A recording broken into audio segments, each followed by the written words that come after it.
Nursing পাশ করেছো, অথচ বাড়িতে বসে আছো, প্রাইভেটে চাকরি করছো। ধিক্কার, ধিক্কার তোমাকে নয়, তোমার যারা গাইডার মেন্টর তাদের, যারা তুমি বিএসসি নার্সিং বা জিএনএম পাস করার পরেও তোমাকে একটা সরকারি চাকরির ব্যবস্থা করে দিতে পারেনি, তার জন্য গাইড করতে পারেনি, তার জন্য তোমাকে মেন্টরিং মনিটরিং করতে পারেনি, তার জন্য প্ল্যানিং করতে পারেনি। সেই সমস্ত গাইডার মেন্টরকে আমি জানাই ধিক্কার।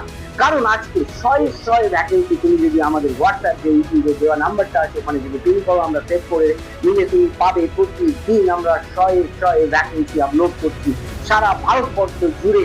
Nursing trainer, nurse tutor, clinical instructor, GNM nurse, CBSE nurse, BSc নার্সের ভ্যাকেন্সি অগণিত, ইএসআই এর ভ্যাকেন্সি এসে গেছে, তোমার ঢোকায় ভ্যাকেন্সি চলছে, ডায়মন্ড হারবারে ভ্যাকেন্সি চলছে, সারা ভারতবর্ষতে হেলথ কল্যাণীতে ভ্যাকেন্সি চলছে। এছাড়াও সারা ভারতবর্ষে যে শয়ে শয়ে প্রতিদিন আমরা ভ্যাকেন্সি গুলো ইউটিউবে আপলোড করি এবং সব থেকে বেশি আমাদের যেটা হোয়াটসঅ্যাপ স্ট্যাটাস স্টোরিতে আপলোড হয়, সেইগুলো তোমরা জানতে পারছো না, অ্যাপ্লাই করতে পারছো না, এবং অ্যাপ্লাই করলেও সেই পরীক্ষাগুলোকে ট্র্যাক করতে পারছো না, জাস্ট বিকজ অফ তোমার যে মেন্টর, যে গাইডার বা তোমার সেলফ প্রিপারেশনে কোথাও ল্যাক থেকে যাচ্ছে।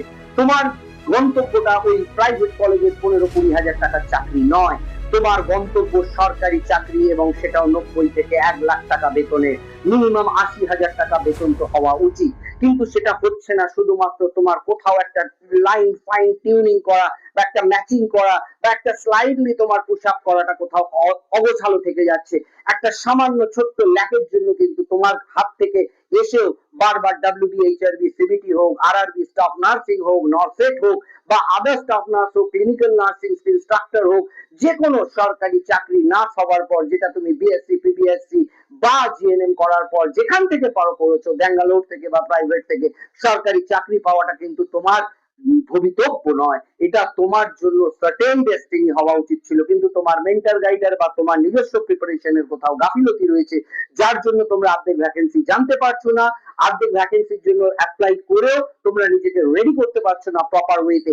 সেই গাইডেন্স এবং গাইডলাইনটা কিন্তু আমরা মনিটর করছি, এবং আমরা বলে বলে আমাদের স্টুডেন্টদের কিন্তু সরকারি চাকরিগুলো তারা পাচ্ছে, এবং সেই সরকারি চাকরিগুলো পাওয়ার জন্য তারা একটা একটা প্রণালীর মধ্যে দিয়ে, একটা সিস্টেমের মধ্যে দিয়ে, একটা রেগুলার বেসিসে তারা কিন্তু নিজেকে নিয়ে যাচ্ছে, এবং তারপরে তাদের কিন্তু হাতে শুধুই সফলতা আসছে, বিফলতা আসছে না।